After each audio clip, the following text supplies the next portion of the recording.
আজ তোমাদের 90-এর দশকের দুটি প্রভাবশালী ব্যান্ড সম্পর্কে জানাবো, যে ব্যান্ডের সদস্যরা এখনও বাংলাদেশকে রিপ্রেজেন্ট করে। ব্যান্ড দুটি হলো রেনেসা এবং most dominated powerful band feedback. 1985 সালের দিকের কথা।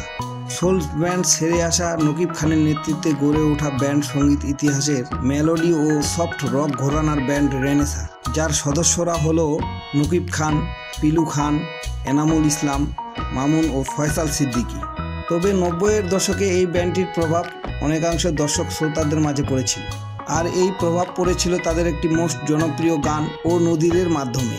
এই গানটি রয়েছে তাদের প্রথম অ্যালবাম রেনেসাতে, যেটি তাদের ব্যান্ডের নামে নামকরণ করা হয়েছে। 1993 সালে তাদের দ্বিতীয় অ্যালবাম তৃতীয় বিশ্ব প্রকাশিত হয়। এই অ্যালবামটির কিছু গান বাজারে হিট করে যায়। এরপরে 1998 সালে প্রকাশ পায় তাদের তৃতীয় অ্যালবাম 71-এর রেনেসা। এটি হচ্ছে তাদের তৃতীয় অ্যালবাম। 2004 সালে চতুর্থ অ্যালবাম 21 শতকের রেনেসায় প্রকাশ পায়। যেহেতু তারা বিভিন্ন রকম কাজকর্মের সাথে জড়িত ছিল, তাই তারা ব্যান্ডে বেশি সময় দিতে পারেনি, আর সেই সুবাদে 17 বছরের বিরতি নিতে হয় তাদের সবাইকে। দীর্ঘ 17 বছরের বিরতির অবসান ঘটিয়ে তারা 2021 সালে তাদের একটি গান বের করে। এই গানটির নাম হচ্ছে আকাশ আমার জ্যোৎস্না আমার, যেটি কিছুটা হিট করে যায় বাজারে।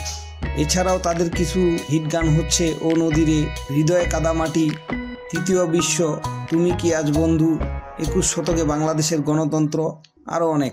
এবং এই 2021 সালেই তারা একত্রিত হয়ে আজকের শিশু এই গানটি নতুন করে গায় এবং তা সুপার ডুপার হিট হয়ে যায়। এছাড়াও রেনেসা ব্যান্ডের আরও বেশ কিছু জনপ্রিয় গান আপনারা গুগল করলে পেয়ে যাবেন। এরপরে যেই ব্যান্ডটি নিয়ে আমরা আলোচনা করব, ব্যান্ডটি হচ্ছে ফিডব্যাক। বাঙালির অন্যতম উৎসব পহেলা বৈশাখ এলেই ঘরে ঘরে শুরু হয়ে যায় উৎসবের মাতন আর সুরের মূর্ছনা।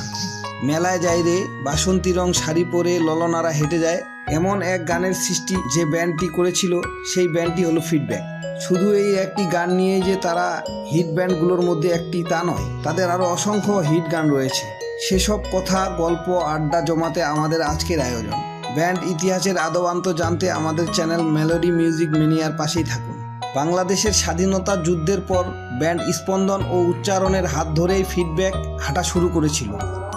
1975 দিকে the most valuable person in our music industry Fuad Naser Babu ও তার কিছু বন্ধুবান্ধব মিলে অস্থির নামের একটি ব্যান্ড গঠন করেন।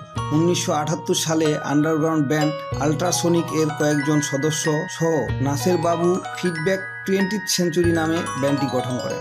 ব্যান্ডের প্রথম লাইন আপ ছিল ড্রামার হিসাবে মঈনুদ্দিন, বেস মুরাদ রহমান, লিড গিটারে সেলিম হায়দার, রিদম ও সাইড ভোকালে কিং সলের ইকটার, ভোকালে সান্ডা হফ, রিদম গিটার ও ভোকালে জাকিউর রহমান এবং কিবোর্ডে ফুয়াদ নাসের বাবু। ঢাকার ঐতিহাসিক হোটেল ইন্টারকন্টিনেন্টাল, বর্তমানে রূপসী বাংলা, এই হোটেলে তারা ইংরেজি গান করতেন। কাভার গান গেয়ে কারো যেন কিছুতেই মন ভরছে না। ইংরেজির পাশাপাশি বাংলা ব্যান্ডের চর্চা শুরু করেন সবাই।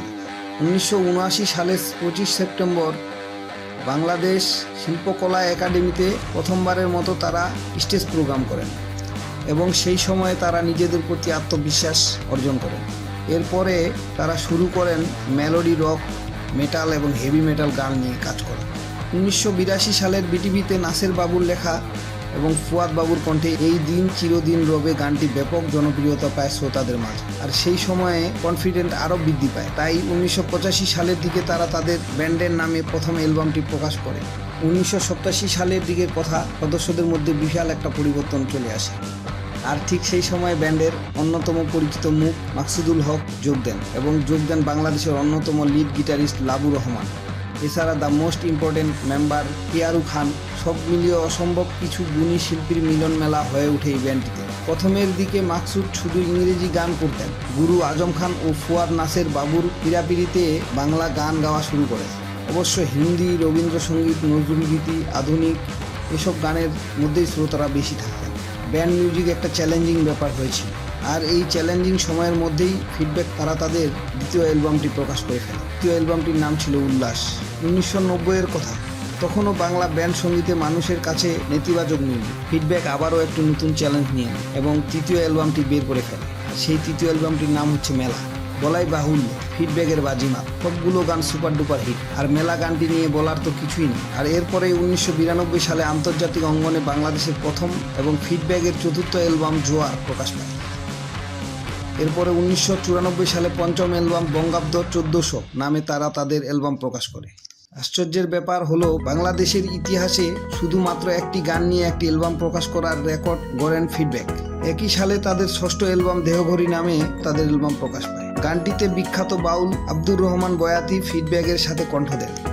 1996 সালে ফিডব্যাক বাউল গানকে সর্বত্র ছড়িয়ে দেওয়ার উদ্দেশ্যে বাউল মিক্স করে তাদের সপ্তম অ্যালবাম বাউলিয়ানা প্রকাশ করে।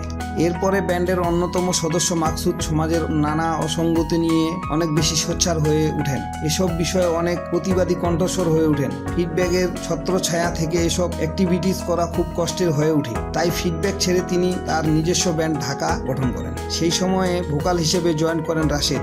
1999 সালে ফিডব্যাকের অষ্টম অ্যালবাম আনন্দ প্রকাশ করে এবং 2000 সালে তাদের নবম অ্যালবাম শতাব্দীর ফিডব্যাক নামে তাদের অ্যালবাম প্রকাশ করে। দুটি অ্যালবামেই বাজারে খুব বেশি সুনাম অর্জন করতে পারেনি। মাকসুদুল হক ব্যান্ড ছেড়ে চলে যাওয়াতে ব্যান্ডটি যেন ম্লান হয়ে যায়। তাদের সকল দর্শক শ্রোতারা অভিমানী হয়ে ওঠে। 2002 সালে তাদের দশম অ্যালবাম মেলা 2 বের করেন। এই অ্যালবামটিও খুব বেশি সাড়া জাগাতে পারেনি শ্রোতাদের মনে। 2003 সালে নতুন ভোকাল শাহানুর রহমান লুমিন যোগ দেন এবং সেই থেকে ফিডব্যাক তারা তাদের কাজ করতেই থাকে স্লো মোশনে। 2015 সালে তাদের 11তম অ্যালবাম এখন বের করেন। সেই অ্যালবামটিতে কিছুটা সফলতা অর্জন করে। ফিডব্যাকের বিখ্যাত গানগুলো হলো মেলা, মাঝি, মৌসুমী, চিঠি, উদাসী, জানালা, মৌসুমী 2, দেহঘড়ি। এখনও ফিডব্যাক নিষ্ক্রিয় হয়নি। ফিডব্যাকের বর্তমান লাইন আপে রয়েছেন ভোকাল শাহানুর রহমান লুমিন, গিটার ও ভোকালে লাবু রহমান, ড্রামস এবং পারকাশনে এনাম এলাহি, ভোকাল রায়হান আল হাসান, বেজিস হিসেবে আছেন মোহাম্মদ দানেশ এবং কিবোর্ডে ফুয়াদ নাসের বাবু। যাই হোক, আজ এ পর্যন্তই। ব্যান্ড সঙ্গীতের সকল খুঁটিনাটি জানতে আমাদের চ্যানেলের সাথেই থাকুন। So subscribe our channel and see you next time again. Bye by.